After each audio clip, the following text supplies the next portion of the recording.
단독, 대통령 관저 13평 증축. 알고 보니 드레스룸 사우나.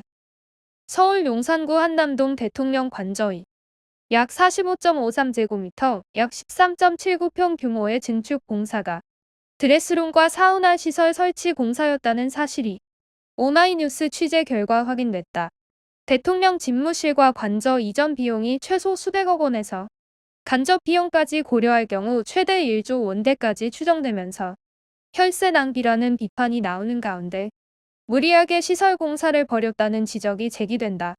이게 어떤 내용인지 기사는 저희가 많이 분들이 보셨겠지만은 그래서 네네. 어떤 내용인지 한번 어, 설명해 주세요. 사우나 네. 드레스룸 어떻게 된 겁니까? 저희가 이번에 관저 공사 관련된 취재를 해서 총 4개의 기사가 나갔는데요. 네. 제일 마지막에 저희가 파악한 이제 사우나 드레스룸 먼저 말씀을 드리면 2022년 5월 원래 기존 그 대통령 관저에 대해서 인테리어 공사가 있었고 네. 그 다음 8월 달에 증축 공사가 또 있었습니다. 그래서 그 부분에 대한 내용은 저희 이제 그 총 4개의 기사 중 첫 번째 기사에서 좀 더 자세하게 다뤘는데 네. 그래서 이제 이 공사가 과연 무슨 공사냐가 이제 물음표로 남아 있었는데 이번에 직접 공사에 참여한 업체 그 대표님의 증언을 통해서 알게 네. 됐습니다. 무슨 공사였는지 맨 처음에는 몰랐는데 네네. 공사에 직접 참여한 이 공사 네네. 업체 대표한테 네네네. 들어봤더니 사우나랑 드레스룸이었다라는 네네. 거예요.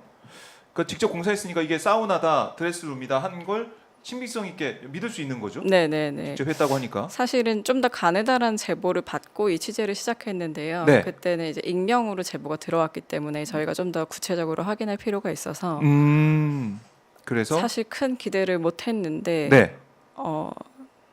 조금 이런 말씀 좀 그럴 네네네. 수 있지만 약간 체념한 것처럼 다 얘기를 해주시더라고요. 시공업체 대표님이 정말 체념한 구체적으로 다 말씀을 해주셔서 네. 신빙성이 있다고 생각했고 좀 더 진술의 구체성도 있는 게 네. 사우나의 평수가 6, 7평 정확하게 얘기해 주셨고 저희 그 기사 내용 본문에는 추가를 못했는데 기사 그 사진 설명에 보면 그 내용이 들어 있어요. 네. 그러니까 그 업체 대표님이 앞쪽은 드레스룸이고 뒤쪽은 사우나다. 오마이뉴스 취재를 종합하면 영세 건설업체인 C사는 지난 2022년 8월 대통령 관저 증축 공사 시공 계약을 체결했다. 업체가 용산구청에 관련 시공을 신고한 일자는 같은 해 8월 26일이며 착공일은 3일 뒤인 8월 29일이다. 윤석열 대통령의 배우자 김건희 여사가 대표였던 코바나 컨텐츠 주최 전시에 세 차례나 후원한 업체인 피림종합건축사 사무소와 얽혀있는 영세 설계 감리업체인 A사가 설계를 맡은 공사에서 C사는 시공을 맡았다. 제주도 제주시에 본점을 둔 C사의 직원 수는 총 5명이며 지난해 영업이익은 5,495만 원에 불과하다. 제주시에 있는 영세업체가 서울 대통령 관저 공사 계약을 따낸 것이다. D사 대표, 드레스룸과 사우나 공사 진행. 사우나는 6에서 7평. 오마이뉴스 취재 결과 이 증축 공사를 통해 대통령 관저 2층 공간을 45.53제곱미터 확장하면서 드레스룸과 사우나 시설을 설치한 것으로 확인됐다. 해당 공사에 직접 참여한 또 다른 업체인 D사 대표는 판넬 공사와 금속 공사 일부, 인테리어 공사 일부를 진행했다며 드레스룸과 사우나도 했다고 말했다. 이어 사우나의 크기는 6에서 7평 정도라며 사우나는 원래 계획에는 없었던 것으로 안다. 증축하면서 생긴 것이라고 덧붙였다. 증축 공사로 늘어난 약 13.79평 면적 중 절반 정도가 사우나이며 나머지 절반은 드레스룸이라는 얘기다.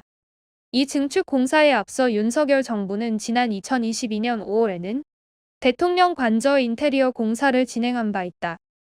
천안. 또 다른 구중궁궐. 윤석열 대통령 초심 완전히 잃은 듯. D사는 최근 감사원에 이와 같은 사항을 공개했다고 밝혔다. D사 대표는 올해 들어 감사원에서 감사를 받았고 이기를 다했다고 설명했다. 다만 D사 대표는 이 증축 공사와 관련 총 용역 비용 공개는 거부했다. 그는 문제가 되거나 관계된 것은 전혀 없다고 덧붙였다.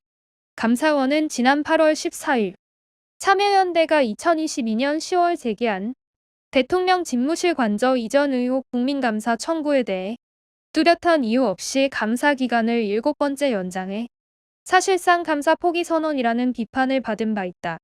최근 국회 운영위원회에서 관저 증축 의혹에 대해 질의했던 천하람 개혁신당 원내대표는 8월 27일 오마이뉴스와의 통화에서 윤석열 대통령이 청와대를 떠나 용산에 자리 잡은 것은 국민 눈높이에서 국민과 더 많이 소통하기 위함 아니었나라며 국가 안보와 직결되지 않는 사안까지 국민과 국회 앞에 투명하게 공개하기를 거부하며 또 다른 구중궁궐을 만들고 있다는 점에서 대통령이 초심을 완전히 잃은 것 같다고 강하게 비판했다.